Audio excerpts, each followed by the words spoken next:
यह मेरी परछाई है। जब सूरज दूर होता है तो परछाई लंबी होती है, लेकिन जब सूरज ऊपर होता है तो परछाई छोटी हो जाती है। अंधेरे में तो यह गायब हो जाती है। हमारे अहंकार के साथ भी यही होता है। जब सब अच्छा होता है तो अहंकार बढ़ता है, लेकिन जब मुश्किलें आती हैं तो यह छोटा हो जाता है और संकट में यह पूरी तरह लुप्त हो जाता है।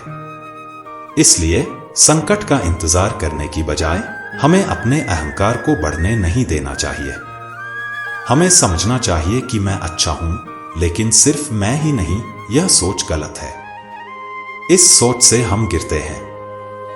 हमें प्रेम और खुशी की ओर बढ़ना चाहिए।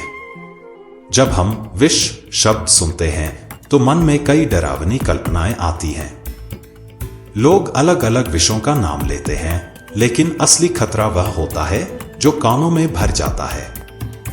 यह विष सिर्फ एक व्यक्ति को नहीं, बल्कि कई रिश्तों को बर्बाद कर सकता है। इसके लिए हमें दूसरों को दोष नहीं देना चाहिए, हमें खुद पर काबू पाना चाहिए। हमें अपने दिल में प्रेम जगाना चाहिए और इस विष से बचना चाहिए। देखिए, यह तालाब, इसका पानी कभी नहीं बहता और इसलिए यह गंदा हो जाता है। फिर भी हम इसे नहीं छोड़ते, क्योंकि यह कभी हमारी प्यास बुझाता है। इसी तरह हमारे रिश्ते भी हैं। हमें इनकी कदर करनी चाहिए और इन्हें टूटने नहीं देना चाहिए। हम जीवन में सपने देखते हैं और उन्हें पूरा करने की कोशिश करते हैं, लेकिन अगर हम अपने सपने पूरे नहीं कर पाते तो हम टूट जाते हैं। फिर हम चाहते हैं कि हमारी संतान वो सब करे जो हम नहीं कर सके, लेकिन यह सही नहीं है। हमें अपनी संतान को उनके अपने सपने देखने और उन्हें पूरा करने के लिए प्रेरित करना चाहिए। जीवन में रुकना, आराम करना और फिर आगे बढ़ना जरूरी है। हारने वाले भी रुकते हैं और जीतने वाले भी, लेकिन कैसे रुकना है यह हमारे ऊपर है।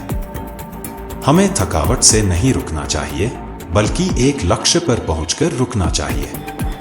इस दुनिया में कुछ भी स्थायी नहीं है। सब कुछ एक दिन टूटता है, लेकिन हमें यह सोचकर निराश नहीं होना चाहिए कि शायद इससे कुछ बेहतर बन सकता है। सकारात्मक रहिए और अच्छे परिणाम की उम्मीद रखिए। कई लोग सब कुछ छोड़कर ईश्वर की खोज में निकल पड़ते हैं, लेकिन फिर भी असंतुष्ट रहते हैं। इसका कारण यह है कि ईश्वर आनंद है। ध्यान का मतलब है इस आनंद को जगाना और सेवा का मतलब है इसे बांटना।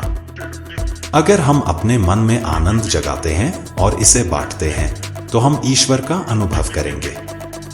हमारी जिंदगी एक सिक्के की तरह है जिसमें सुख और दुख दो पहलू हैं। जब हम सुख की प्रार्थना करते हैं तो हमें दुख में साथ देने वाले लोगों को भूल जाना नहीं चाहिए। हमें उनके प्रति कृतज्ञता रखनी चाहिए। जय श्री कृष्णा साथियों।